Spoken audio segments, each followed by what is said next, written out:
Olá, querido, boa noite. Estamos juntos para nessa noite adorarmos o nome do Senhor. Espero que você esteja bem, que você reúna toda a sua família para nesse momento juntos nos alimentarmos da palavra e rendermos adoração e graças ao nome do nosso Senhor e Salvador, Jesus Cristo. Peço você que feche seus olhos aí na sua casa para que a gente possa orar nesse momento. Pai, nós te adoramos, nós temos sede, fome da tua palavra, queremos ouvir aquilo que o Senhor tem para falar ao nosso coração nessa noite. E sempre quando nos achegamos à tua presença, nós nos enchemos de expectativa, porque sabemos que onde o Senhor está, coisas maravilhosas acontecem. Então fala conosco essa noite, Senhor, e se agrada em nós, que o Senhor receba a nossa adoração, os nossos louvores, como cheiro suave diante do teu trono. Nós oramos assim, em nome de Jesus. Amém.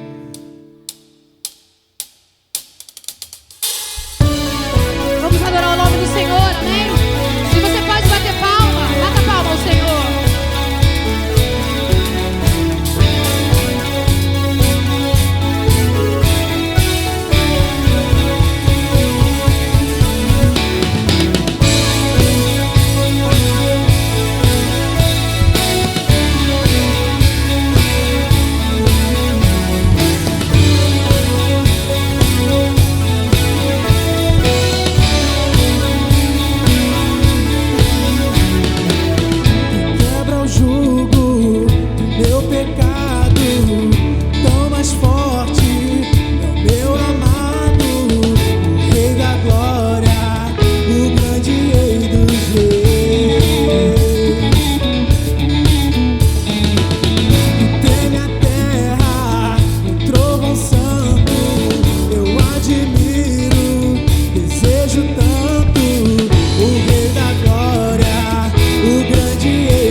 Glória a Deus. Tenho certeza que você já está tirando a mesa do lugar, o sofá, para abrir espaço para você pular na sua casa e adorar o nome do nosso Senhor Jesus Cristo.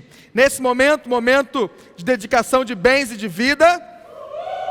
Glória a Deus. Eu quero ler com você o texto lá de Malaquias, capítulo 3, do verso 10 até o verso 12.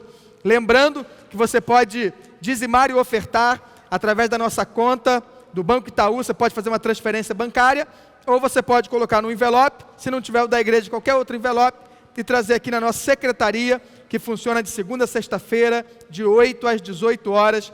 Você é livre e eu te estimulo a fazer isso.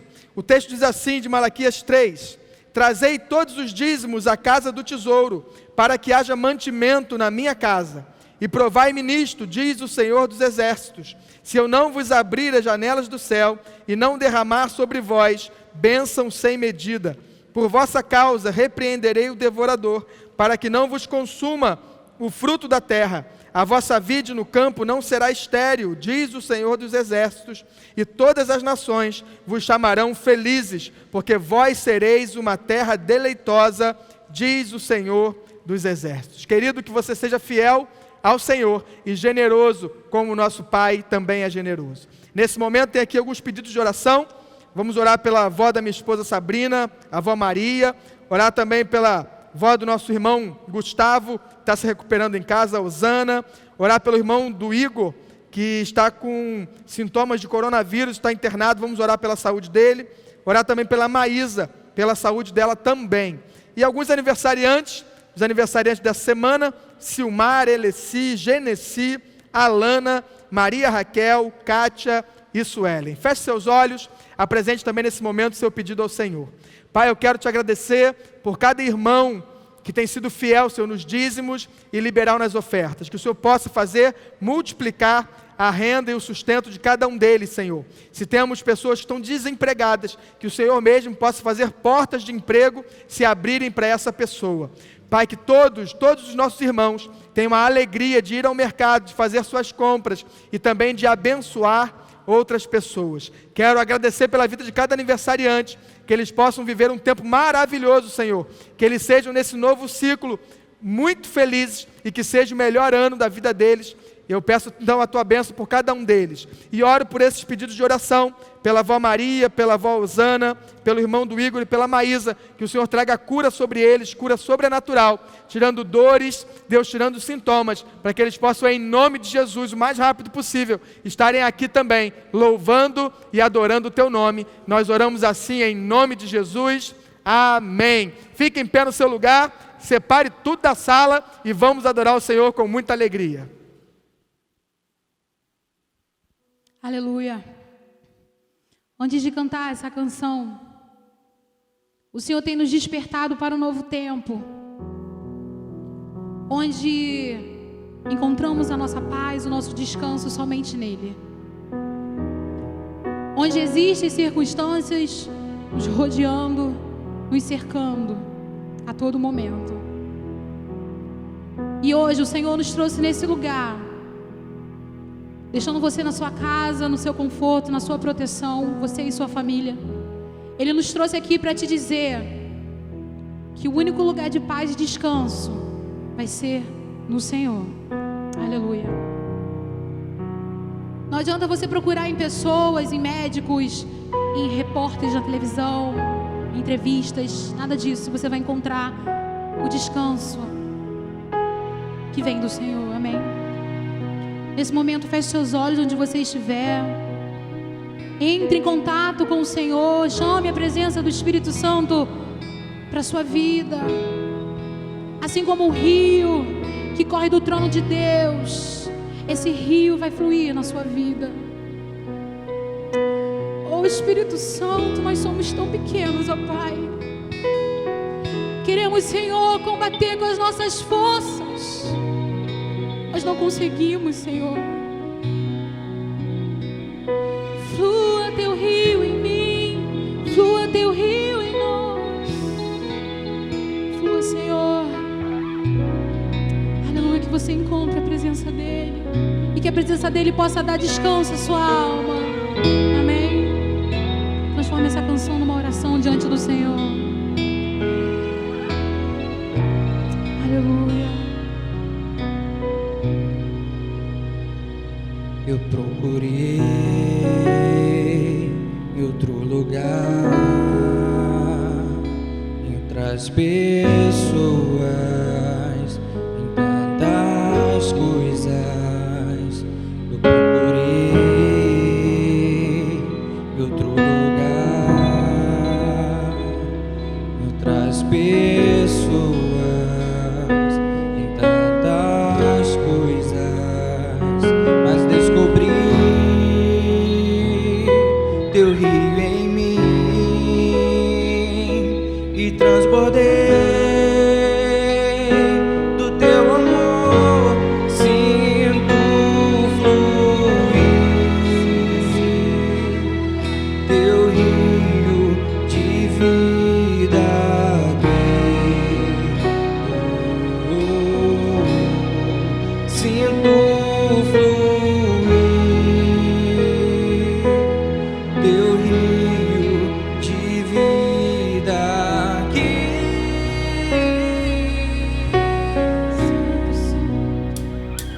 Eu procurei em outro lugar, em outras pessoas, em tantas coisas. Eu procurei em outro lugar, em outras pessoas, em tantas coisas. Descobri teu rio em mim e transbordei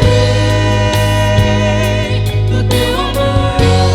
Sinto fluir, aleluia, teu rio de vida.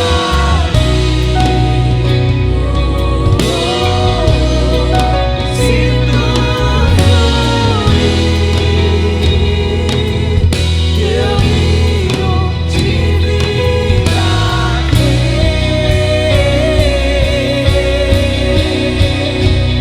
Olha só o teu nome, Senhor.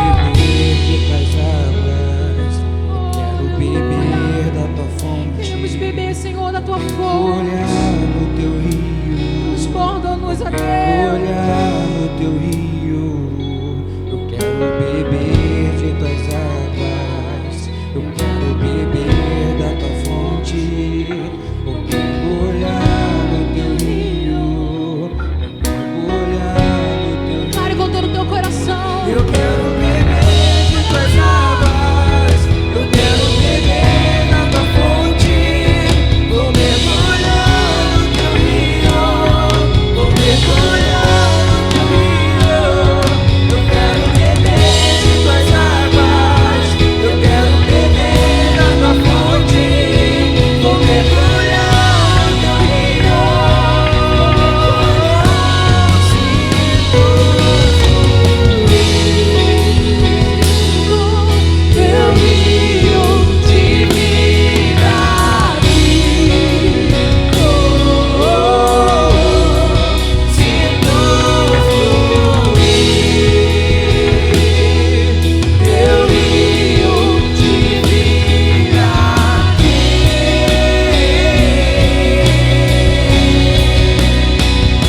Eu quero beber de tuas águas, eu quero beber da tua fonte. Vou mergulhar no teu rio, vou mergulhar no teu rio. Eu quero beber de tuas águas, eu quero beber da tua fonte. Vou mergulhar no teu rio,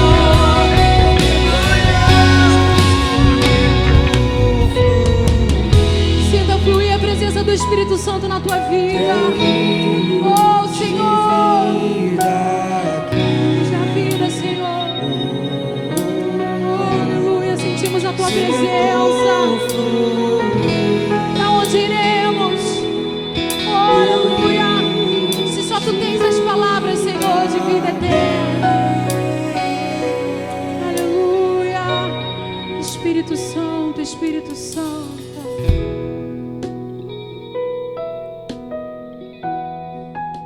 Glorificado seja o nome do Senhor Todo-Poderoso. Nós sentimos o fluir do Senhor das nossas vidas. Sabemos que é Ele que tem cuidado de nós. Mediante a tanta dificuldade, o Senhor tem movido os nossos corações. Como o seu rio tem lavado os nossos corações, transformado as nossas vidas. Esse é o nosso Pai. Esse é o Abba Pai. E você não precisa se sentir só, porque o Senhor está com você. E nesse momento de crise, onde você não pode nem sair de casa, você vai sentir o fluir do Senhor. Você vai entender que você tem um Pai amoroso, um Deus zeloso que cuida de você e do seu coração. Aproveite o mover do Espírito Santo e declare: Pai, Abba Pai, eu não quero me sentir só. Eu não quero me sentir triste, independente do que tenha acontecido. Eu sei que o Senhor está comigo. Faça essa oração, declare isso ao Senhor. Traga à sua memória palavras de esperança, palavra do Senhor. Não fique agarrado com tudo que você tem ouvido, mas apegue-se ao Senhor. Deixe que o Espírito Santo encha o seu coração de alegria e de esperança que vem dos céus, vem do Senhor.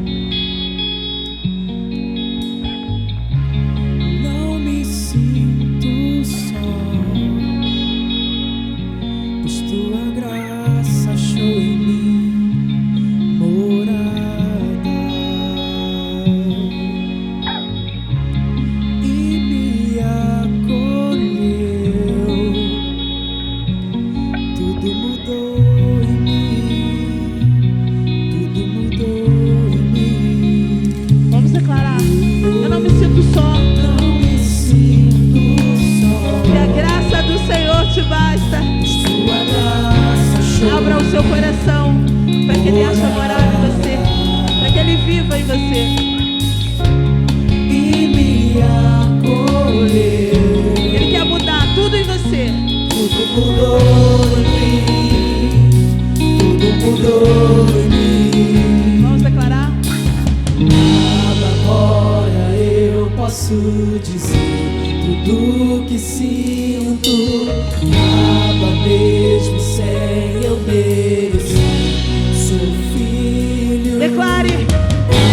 Agora eu posso dizer tudo que sinto. Mesmo sem eu merecer, sou filho. Meu jugo é suave e o teu fardo é leve. Encontre descanso no Senhor, amado. Descanso encontre em ti, pois o teu fardo é leve, é leve. Meu jugo é suave e o teu fardo é leve. Nós queremos descansar no Senhor.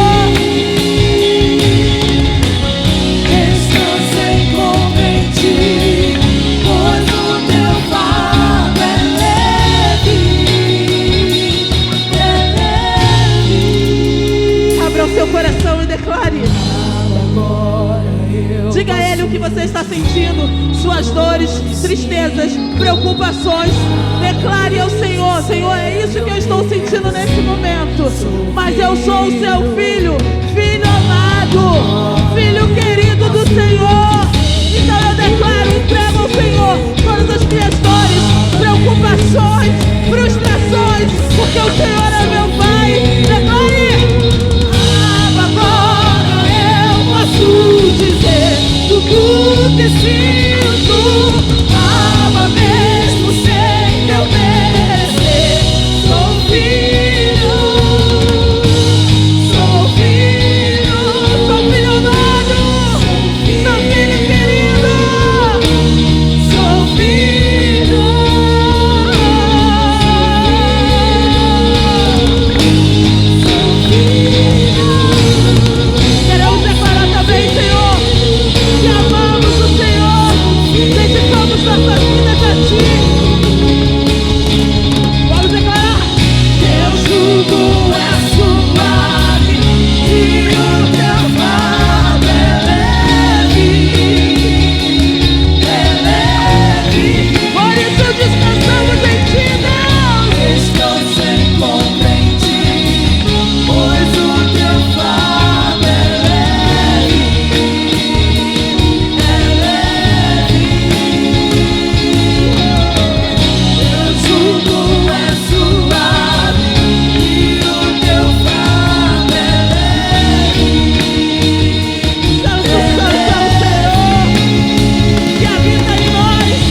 eu sinto amor. Somos apaixonados pelo Senhor. Declare palavras de bênção para a sua família, para o seu bairro, para a sua nação. Declare palavras de cura, palavras de esperança. Eu quero dizer ao Senhor tudo que eu sinto. A paz que nós temos no nosso coração, que excede todo entendimento, que guardará nossas almas. É essas palavras que nós queremos declarar ao Senhor. Senhor, sabemos que podemos descansar no Senhor, confiar no Senhor, porque tudo vem do Senhor. Até aquilo que julgamos ruim vem do Senhor também. E o livramento para todas essas coisas também vem dele. E nós temos que ter essa certeza. Onde eu posso encontrar tudo isso? Como encontrar essa paz que as pessoas tanto falam?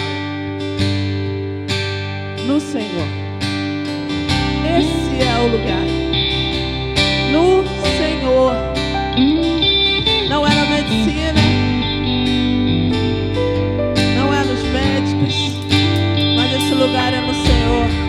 Essa alegria só o Senhor pode te dar, amado. Então peça a Ele, transforma o meu coração, essa dor, essa tristeza, essa preocupação em alegria, porque eu creio no Senhor.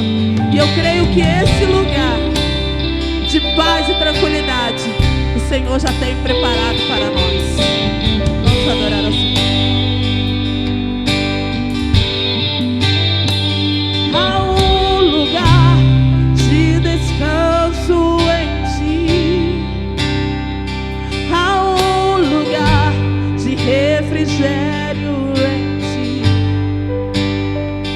Há um lugar onde a verdade reina. Esse lugar é no Senhor. Há um lugar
queremos estar nos seus pés, Deus. Clamar pela tua presença. Porque só assim teremos paz. Só assim teremos descanso. Esse lugar É na tua presença, Deus. Oh, esse lugar é no Senhor eu posso encontrar. Esse lugar, paz, tranquilidade, esperança, alegria. Este lugar é no Senhor. Eu descobri. Este lugar é no Senhor. É onde você pode encontrar alegria para a sua vida, amado. Deus abençoe. Aleluia! Pode se sentar aí na sua casa, feche seus olhos. Pai, recebe a nossa adoração, recebe os cânticos que foram entoados. Pai, recebe o nosso coração. Nós te amamos, Senhor. Nós nos entregamos ao Senhor a cada dia, em todo dia. Nós nos entregamos. A cada vez que cantamos cada canção, Senhor, nós estamos declarando o nosso amor, a nossa dependência do Senhor. E te pedimos nesse momento, fala conosco, através da tua palavra, em nome de Jesus, amém. Glória a Deus, querido, pela sua vida, pela sua família. Como eu gosto de fazer, eu quero começar hoje a mensagem fazendo duas perguntas para você, né? Você do Ministério de Louvor, que cantou e está aqui embaixo me olhando, e você que está em casa, aí você conversa com quem estiver pertinho de você. O que as pessoas pensam a teu respeito? Cláudio, o que pensam de você? Será que quando falam o seu nome, de repente Maria, João, Pedro, Felipe, será que as pessoas dizem, olha, é uma pessoa muito legal, nossa, ele é divertido, ele é alegre, ele é generoso? Será que as pessoas falam bem de você? Ou será que quando as pessoas lembram do seu nome, eles falam assim, ih, fulano, chato, fulano ninguém merece. A gente tolera porque a gente é cristão, mas a vontade é puxar a orelha dele, é bater nele.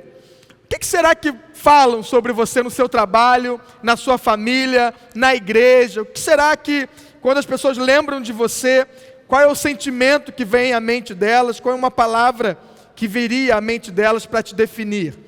Isso a gente pode chamar de reputação. Reputação é o que falam de nós. Nós não temos o total controle sobre a nossa reputação. É bem verdade que muito do que falam de nós é consequência da nossa forma de nos comportar e de agir com o outro. Se você é alguém muito nervoso, muito ignorante com as pessoas, provavelmente você vai ser conhecido como alguém chato, grosso. E aí a culpa é sua. Mas algumas vezes a reputação, você não tem culpa nenhuma. Às vezes você nasceu com o narizinho assim, ó. Genética. Fazer o quê? Não é todo mundo que nasce com o narizinho de batata igual o meu. Tem gente que nasce com o narizinho em pé. E aí a pessoa vai olhar para aquele narizinho em pé e vai falar, fulano é metido. Está sempre com o nariz em pé. Não é culpa dela. Acaba sendo uma reputação que ela não teve culpa. É parte do seu organismo físico, da sua genética. Então a primeira pergunta foi essa. O que pensam sobre você?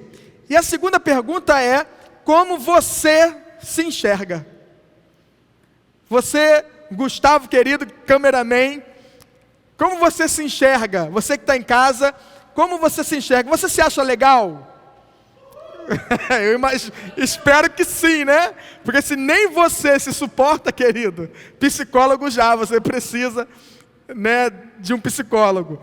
Mas você vai perceber que nem sempre o que pensam de você vai coincidir com aquilo que você pensa a seu respeito. Existem até palestras sobre isso, sobre reputação, que é o que falam sobre nós, e caráter, que é o que de fato nós somos. O caráter, sim, é responsabilidade nossa. Como você se enxerga, o que de verdade você é, isso é responsabilidade sua. A reputação acaba sendo uma consequência, mas nem sempre ela é verdadeira. Às vezes, como eu disse, você tem o narizinho em pé por genética, as pessoas vão achar você um pouco metido ou arrogante. A terceira pergunta é, você acha que isso interfere no seu relacionamento com Deus? Será que, como você se enxerga, ou o que você é, ou até mesmo o que as pessoas pensam de você, será que isso de alguma forma interfere no nosso relacionamento com Deus? E aí eu não vou responder essa pergunta, a gente vai para o texto bíblico, que vai falar um pouquinho sobre tudo isso que nós já começamos a conversar. Abra sua Bíblia no Evangelho de Lucas, capítulo 7. Nós vamos ler do verso 1 até o verso 10. Lucas 7, do verso 1 ao verso 10. Enquanto você abre, quero mandar um beijo para toda a MCM, saudade de vocês, para todos os idosos, para todos os jovens, para as crianças. Um beijo no coração de vocês, estou com saudade de vocês. Lucas 7, do 1 ao 10 diz assim: Tendo Jesus concluído todas as suas palavras dirigidas ao povo, entrou em Cafarnaum. E o servo de um centurião, a quem este muito estimava, estava doente, quase à morte. Tendo ouvido falar a respeito de Jesus, enviou-lhe alguns anciãos dos judeus, pedindo-lhe que viesse curar o seu servo. Estes, chegando-se a Jesus, com instância lhe suplicaram, eles insistiram dizendo: Ele é digno que lhe faças isto, porque é amigo do nosso povo, e ele mesmo nos edificou a sinagoga. Então Jesus foi com eles, e já perto da casa, o centurião enviou-lhe amigos para lhe dizer: Senhor, não te incomodes, porque não sou digno de que entres em minha casa. Por isso eu mesmo não me julguei digno de ir ter contigo. Porém, manda com uma palavra, e o meu rapaz será curado. Porque também eu sou homem sujeito à autoridade, e tenho soldado as minhas ordens. E digo a um, vai, e ele vai, e a outro, vem, e ele vem. E ao meu servo, faze isto, e ele o faz. Ouvidas estas palavras, admirou-se Jesus dele, e voltando-se para o povo que o acompanhava, disse: Afirmo-vos que nem mesmo em Israel achei fé como esta. E voltando para casa, os que foram enviados encontraram curado o servo. Texto muito conhecido da palavra de Deus, tenho certeza que você já ouviu. Espero que nessa noite o Espírito Santo ministre algo novo no meu e no seu coração. Esse texto, Jesus tinha acabado de concluir o famoso Sermão da Montanha ou Sermão do Monte. E diz a palavra em Lucas 7, que ele então entra em Cafarnaum, cidade escolhida por Jesus para residir. É bem verdade que os teólogos vão dizer que Jesus não tinha uma casa própria, mas Jesus ficava na casa de Pedro, que era em Cafarnaum. E lá em Cafarnaum existia uma força militar, como se fosse uma base militar romana. E essa base era liderada ou por um capitão ou por um centurião. Dá-nos a entender que nessa época, nesse momento da história, era um centurião que era o responsável pelos militares ali de Cafarnaum. O centurião era o sexto na hierarquia do exército romano. Ele, como dá a entender pela palavra, ele era responsável por 100 soldados romanos, responsável inclusive por disciplinar e ordenar sobre 100 soldados romanos. Assim que então esse centurião fica sabendo que Jesus está em Cafarnaum, e esse centurião tendo um servo, um empregado, alguém que ele estimava muito, que ele amava muito, que ele gostava muito, e esse seu servo estava doente, e o texto diz que não era só doente, era quase à morte. Então o centurião, sabendo que Jesus estava na cidade, Jesus então envia mensageiros o centurião envia mensageiros até Jesus, para que Jesus então pudesse curar o seu servo. E aí a história desenrola, e eu quero extrair alguns ensinamentos dessa história para a minha vida e para a tua vida nessa noite. O primeiro ensinamento que esse texto me mostra é o poder de um testemunho. Se eu perguntar para você do louvor, do som, da Libra, qual é o seu testemunho de vida? Você tem um preparado para responder? Quem é que tem um preparado para responder? Levanta a mão. Uma pessoa, duas. Você em casa, se eu te chamasse vamos voltar aqui da pandemia, a igreja vai estar cheia de novo, bonita de novo. E um domingo à noite, de surpresa, eu falo: fulano, levanta e vem cá, conta o seu testemunho de vida. Você ia se embananar todo, ou você ia estar pronto, preparado, para falar: olha, eu era assado, eu encontrei Jesus, Jesus me encontrou, Ele me limpou, Ele me resgatou, Ele fez isso, isso, isso, e hoje eu sou totalmente diferente. Será que a gente tem isso pronto? Porque esse texto, ele tem um detalhe, que se você ler rápido, passa batido. Mas eu chamo a tua atenção para o verso de número 3, que diz que, tendo ouvido falar a respeito de Jesus, o centurião então envia mensageiros até ele. Aquele centurião, quando ele vê o seu servo, o seu empregado quase à morte, ele poderia muito bem se desesperar, ele poderia muito bem fazer suas rezas aos deuses romanos, ou ele poderia muito bem procurar um médico, outro médico. Ele com certeza era influente, tinha posses, ele poderia gastar todo o dinheiro dele com médicos, com remédios para tentar curar o seu servo. Mas o que leva esse centurião a não fazer isso, mas pedir que pessoas fossem até Jesus? O que leva esse centurião a tomar essa atitude? O fato dele ter escutado sobre Jesus.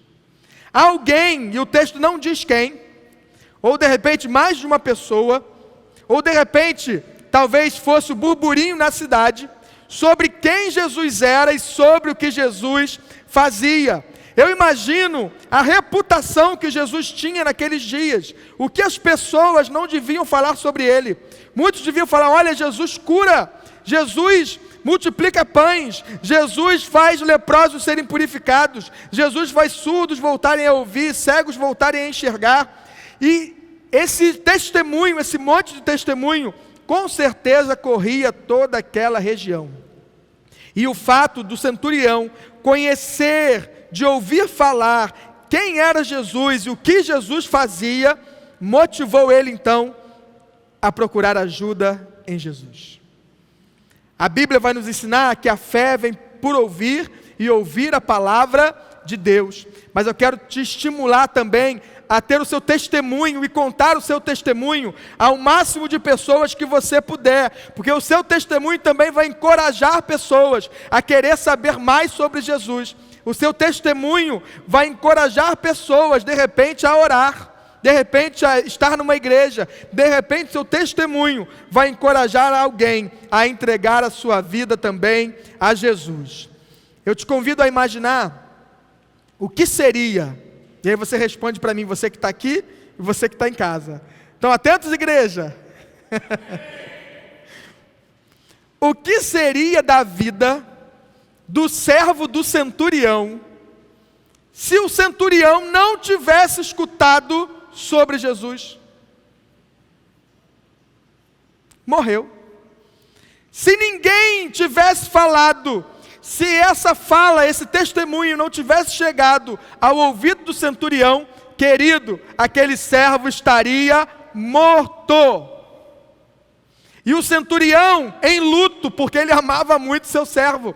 Olha o que o testemunho faz na vida de alguém, no cenário da vida de alguém. O testemunho fez com que o centurião recorresse a Jesus. E quando Jesus entra na história, entra a vida na história, entra a transformação na história. A doença sai, entra a cura. Onde teria luto, entra a alegria e salvação. Então, querido, eu quero te encorajar a ser alguém que testemunha, alguém que fala daquilo que Jesus faz na sua vida, aquilo que Jesus mudou na sua vida. E quero profetizar que através do seu testemunho, muita gente que iria morrer vai sobreviver. Através do seu testemunho, muita gente que estaria de luto vai recorrer a Jesus pelo teu testemunho. E ele vai viver então alegria ao invés de luto. Então a primeira coisa que esse texto me ensina, e eu quero compartilhar com você, é: seja alguém com um testemunho pronto e apto a transmitir a outros o que Jesus fez na sua vida também. Talvez você diga: mas Felipe, eu não sei falar, eu sou tímido, eu não entendo, eu não conheço Bíblia, eu acho que Gênesis é o último livro, eu acho que Apocalipse é o primeiro, eu não sei nada, eu falo que Moisés tem que descer da árvore, eu não sei a história. Querido, faça como aquele cego que a Bíblia relata. Aquele cego, quando começa a fazer muita pergunta para ele, sobre quem era Jesus e tal, o cego diz assim: olha, eu não sei quase nada, mas uma coisa eu sei, eu era cego e agora eu enxergo. Então, querido, se você de repente não conhece muito de teologia, não conhece quase nada de Bíblia, mas você sabe o que Jesus fez na tua vida, e isso já é o suficiente para você evangelizar alguém, para você impactar alguém através do seu testemunho. Então seja alguém que tem um testemunho pronto e apto a transmitir a outros o que Jesus fez por você. E se prepare, porque quando a igreja estiver cheia, eu vou escolher um de vocês aleatoriamente para você dar o seu testemunho de surpresa. Segunda coisa que eu quero compartilhar, que esse texto me ensina, é a importância de nós termos uma percepção verdadeira a nosso respeito. Eu comecei a mensagem perguntando como você se enxerga. De repente você se enxerga o homem mais bonito do mundo, a mulher mais bonita do mundo. Eu digo, querido, tem uma percepção verdadeira sobre você. Você é lindo, eu sei disso. Mas a verdade é que às vezes nós olhamos para nós mesmos e não temos uma percepção correta de quem nós somos.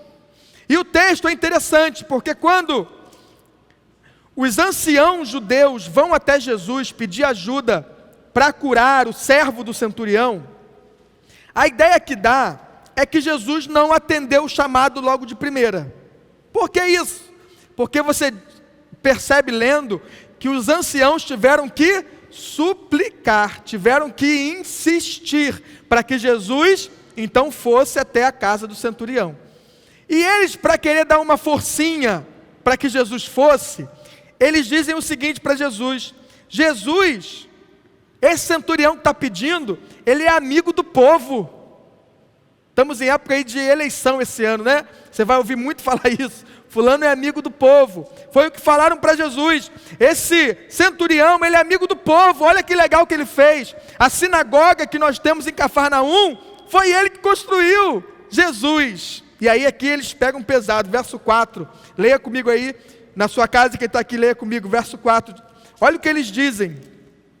Ele, falando do centurião, é digno de que lhe faças isto. Olha que pesado, hein? A reputação, já que hoje falamos de reputação, desse centurião também era boa.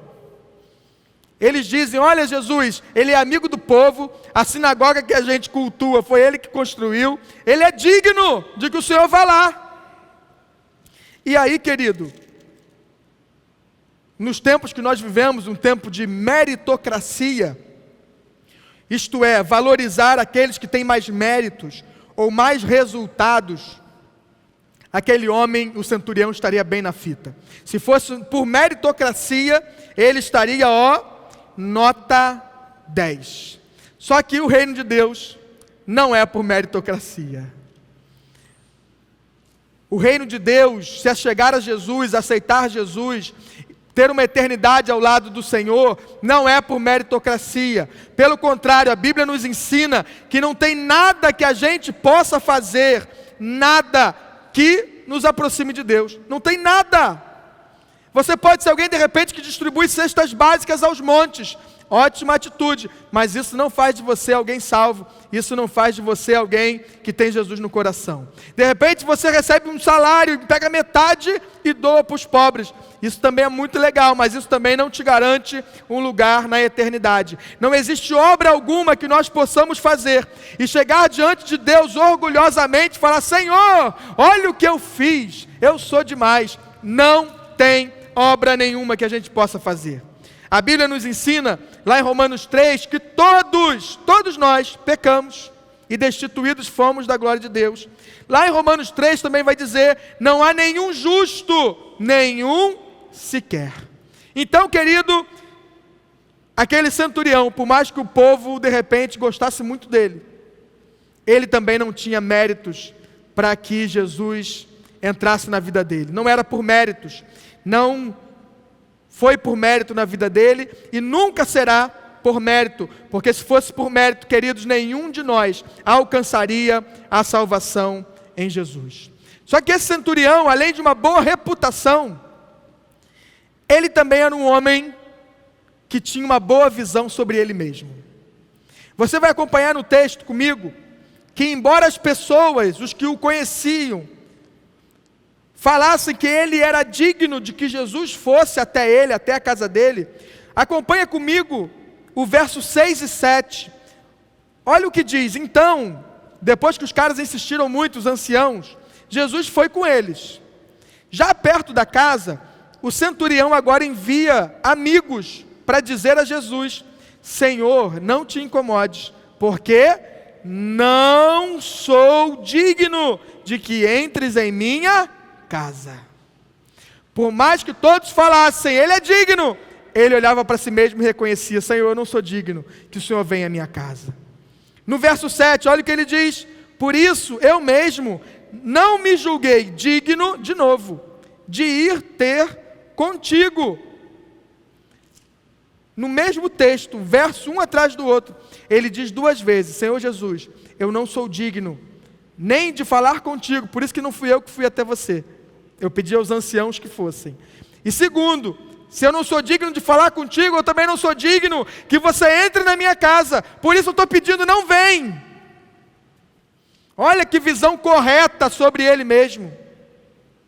Ele sabia: eu não tenho merecimento, eu não tenho nada que me faça merecedor de que o Senhor venha até mim.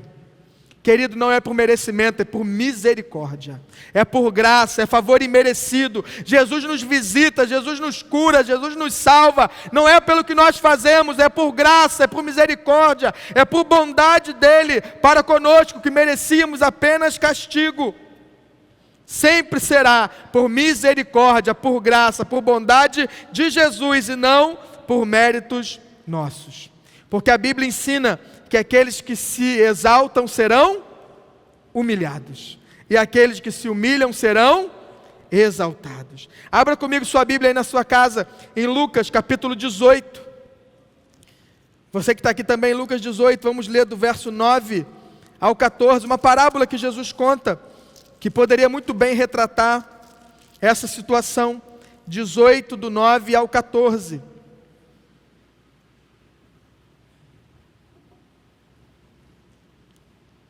Diz assim: propôs também esta parábola a alguns que confiavam em si mesmos, e por se considerarem justos, desprezavam os outros. 2 homens subiram ao templo com o propósito de orar. Um era fariseu, religioso, conceituado, e o outro era publicano, cobrador de impostos, miserável, discriminado pela sociedade, olhado pela sociedade como um corrupto. Verso 11: o fariseu, posto em pé, orava de si para si mesmo desta forma: ó Deus, graças te dou, porque não sou como os demais homens, roubadores, injustos e adúlteros, nem ainda como este publicano. Jejuo 2 vezes por semana e dou o dízimo de tudo quanto ganho. O publicano, estando em pé, de longe, não ousava nem ainda levantar os olhos ao céu, mas batia no peito dizendo: ó Deus, sê propício a mim, pecador. Em outras versões: ó Deus, tem misericórdia de mim, porque sou um pecador. Jesus então diz: digo-vos que este desceu justificado para a sua casa, e não aquele religioso, porque todo o que se exalta será humilhado, mas o que se humilha será exaltado. Querido, eu te pergunto novamente: como você se enxerga essa noite? Será que você olha para você e se acha merecedor de alguma coisa?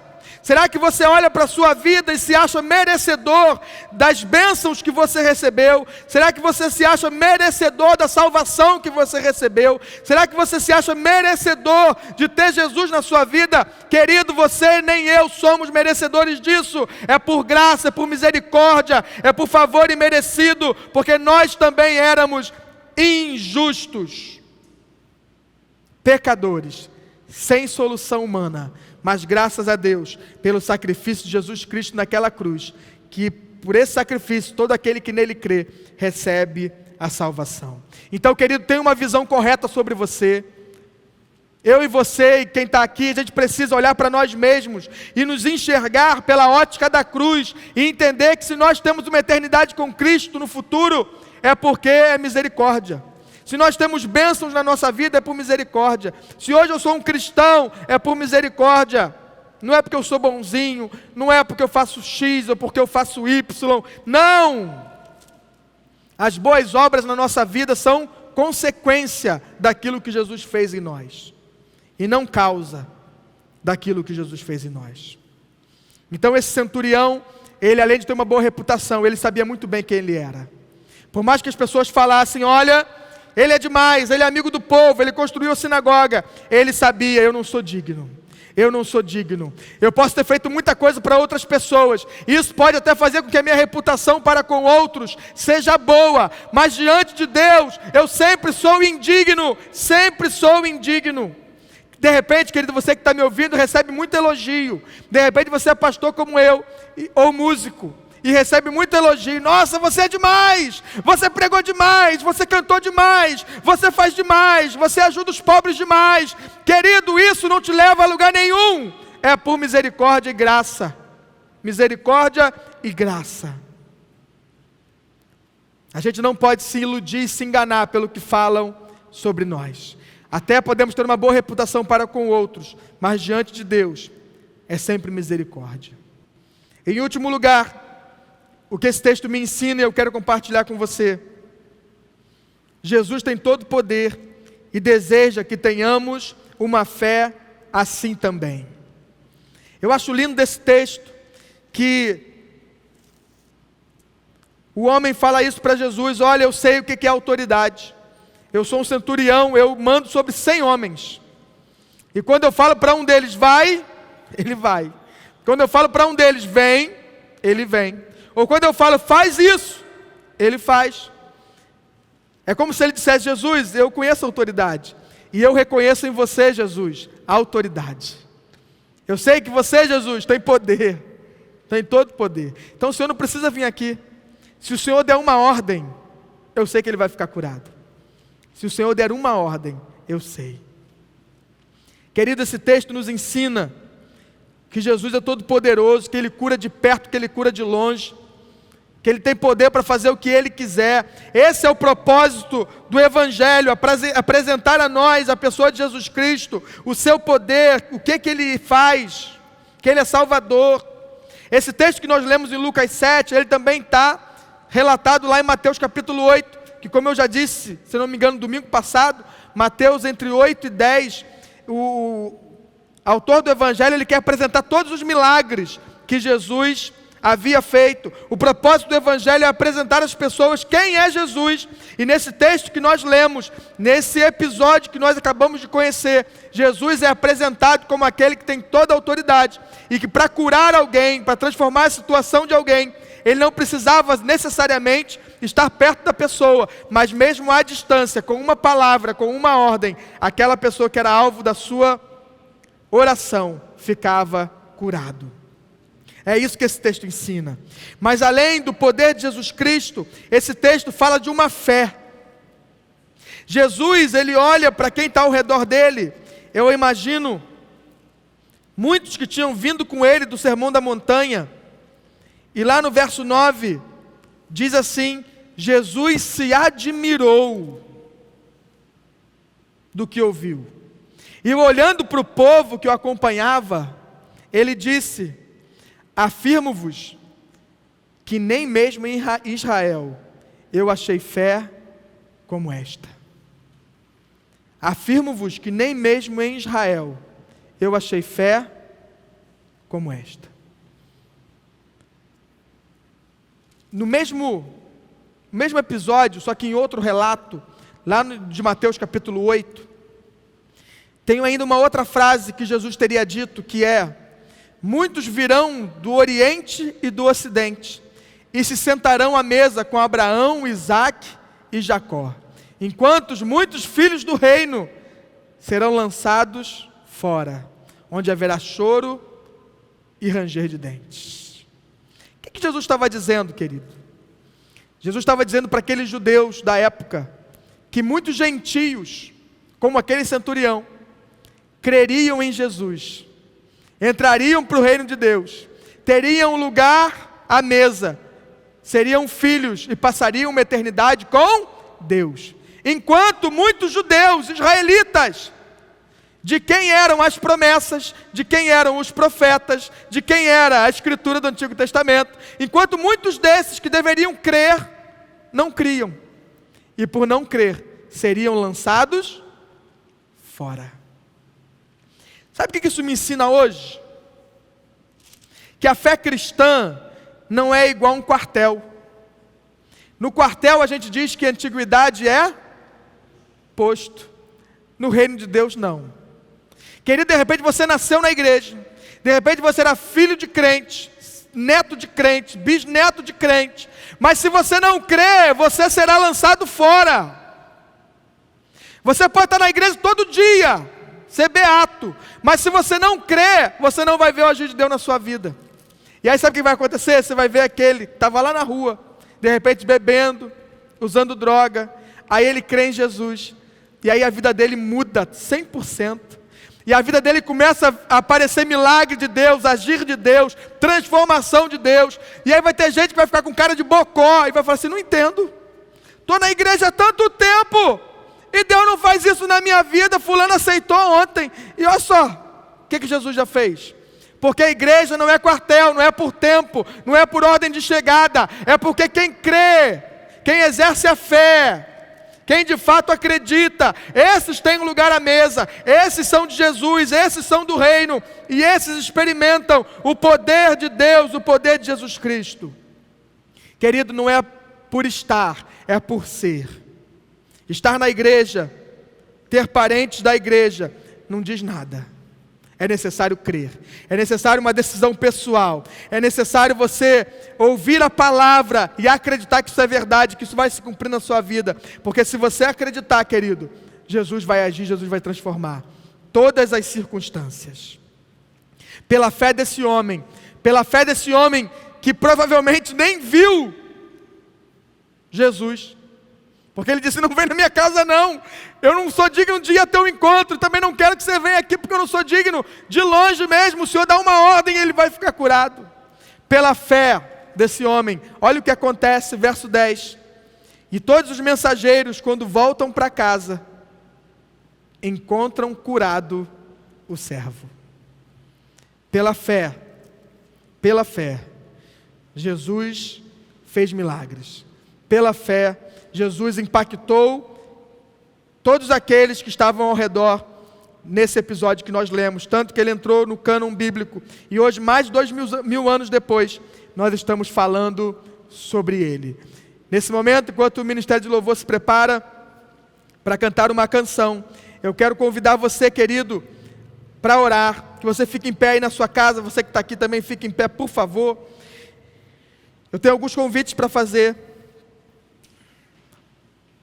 De repente, querido, você está na igreja há muito tempo, de repente você nasceu na igreja, de repente você é de família cristã, de repente você não falta um culto, mas querido, se não arde em você a chama do Evangelho, se você não acredita que essa palavra diz é verdade, querido, hoje é noite de salvação para você, hoje é noite você falar, Senhor, eu estou há muito tempo, mas eu não sou alguém que acredita, mas hoje eu quero acreditar, então em nome de Jesus, faça isso. De repente você é só mais um religioso, como os judeus eram, tinham os profetas, tinham a Taná, tinham o Antigo Testamento, mas quando Jesus veio, não o reconheceram, não creram nele, eram apenas religiosos. De repente você hoje é apenas um religioso, querido, de repente você nunca viu e não tem visto a manifestação de Deus na sua vida, nem na sua família, e eu quero te dizer, você precisa acreditar, você precisa confessar, você precisa crer que Jesus realmente é o Filho de Deus e que a salvação só existe através dele. Outra coisa que esse texto pulsa em mim é que de repente nós temos um olhar equivocado sobre nós, de repente nós temos agido como aquele fariseu de Lucas 18. Nós olhamos para os outros e menosprezamos todos os outros. E olhamos para nós e nos achamos maravilhosos. Nos achamos mais santos. Nos achamos mais generosos. Nos achamos melhores porque o nosso dízimo é o maior. Querido, isso não diz nada sobre você, isso não diz nada sobre mim.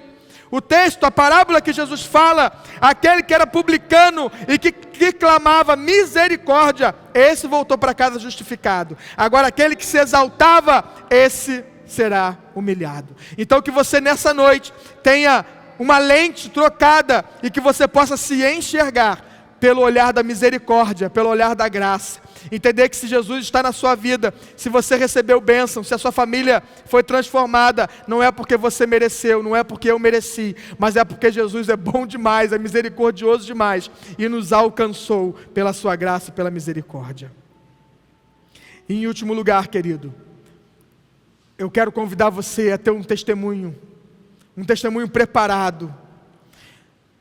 Todos aqueles que tiveram encontro com Jesus, eu já falei isso e repito, é necessário que você olhe para a sua vida antes de Jesus e olhe para a sua vida depois de Jesus. E é necessário que você veja a mudança.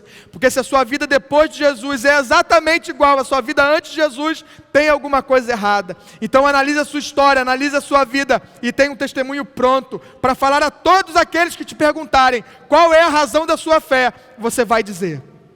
E eu tenho certeza que assim como o testemunho de alguém chegou na vida do centurião e transformou aquela situação, o teu testemunho vai chegar em muitas vidas. E através do seu testemunho, pessoas buscarão a Jesus e terão também suas vidas transformadas. Vamos cantar um trechinho e logo após nós oramos juntos.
Aleluia! Vamos orar. Feche seus olhos, querido. Pai, nós te adoramos essa noite. Nós te agradecemos pela tua palavra que tanto nos ensina.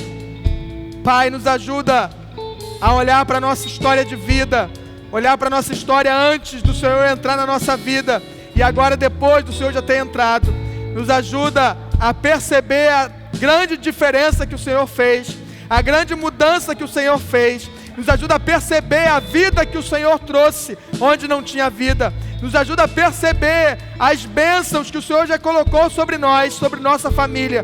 E nos ajuda, Senhor, a ter coragem e ousadia de compartilhar com todos aqueles que se aproximarem de nós o testemunho da nossa história, aquilo que o Senhor já fez na nossa história.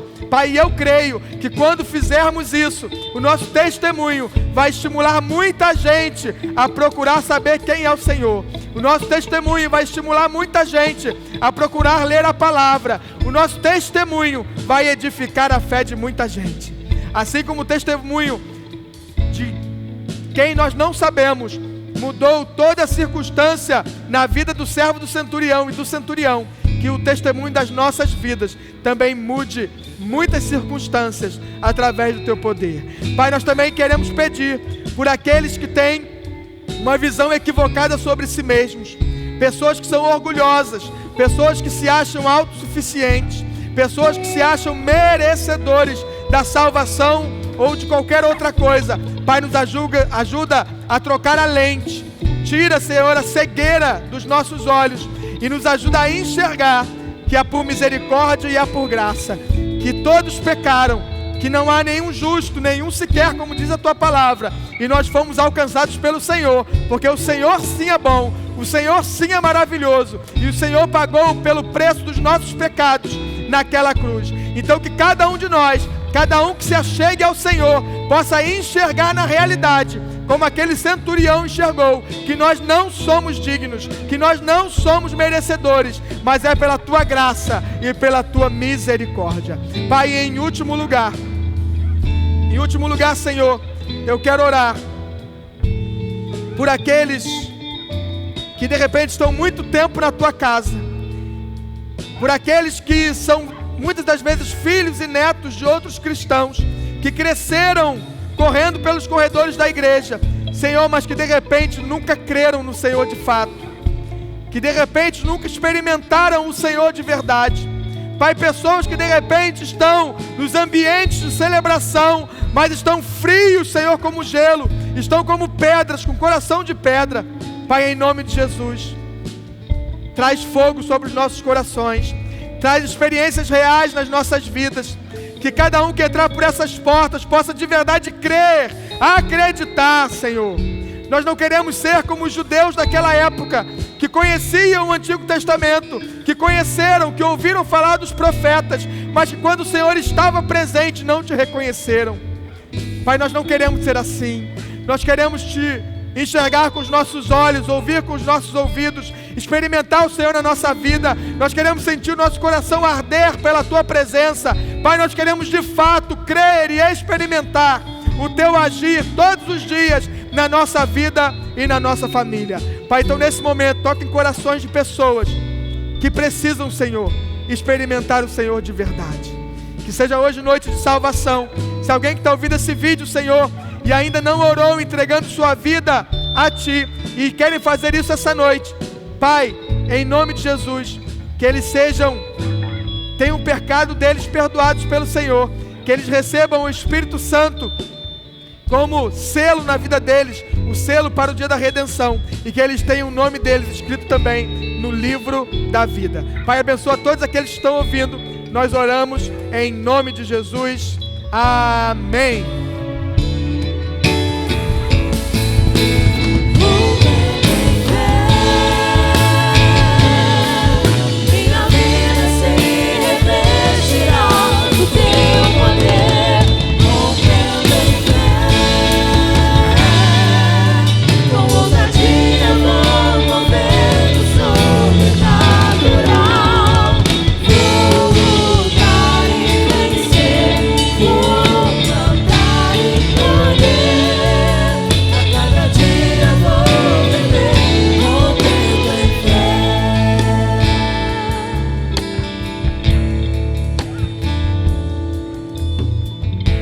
Amém, estamos encerrando essa celebração. Quero, antes de encerrar, orar pelo nosso Brasil, orar pelo nosso Rio de Janeiro. Logo depois dessa oração, vou impetrar a bênção apostólica e desejo que você tenha um ótimo final de domingo junto com a sua família. Pai, abençoa o nosso estado, abençoa o nosso município, abençoa o nosso país. Pai, que em nome de Jesus, esse vírus, essa propagação do vírus, seja, Senhor, contida pelo Senhor, pelo Teu poder. Que aqueles que estão internados, Senhor, já com exames comprovados para Covid-19, que sejam curados pelo Teu poder, pela Tua graça. Pai, em nome de Jesus, abençoa os nossos médicos e enfermeiros, fortalece, renova as forças. Pai, aos cientistas do Brasil e do mundo que estão lutando, se esforçando para descobrirem um remédio, uma vacina, que sejam iluminados pelo Senhor, para que assim possam fazer e abençoar não só o Brasil, mas todo o nosso planeta. Pai, nós queremos exercitar a nossa fé e profetizar que muito em breve a nossa vida e a nossa rotina vai voltar ao normal. Pai, nós oramos assim, em nome de Jesus, amém. E agora que o amor de Deus nosso Pai, a graça de nosso Senhor e Salvador Jesus Cristo e as doces consolações do Espírito Santo seja sobre sua vida, sua família e sobre todos os missionários espalhados pela face da terra, hoje e para todo sempre. E a Igreja de Cristo diz: Deus te abençoe, querido.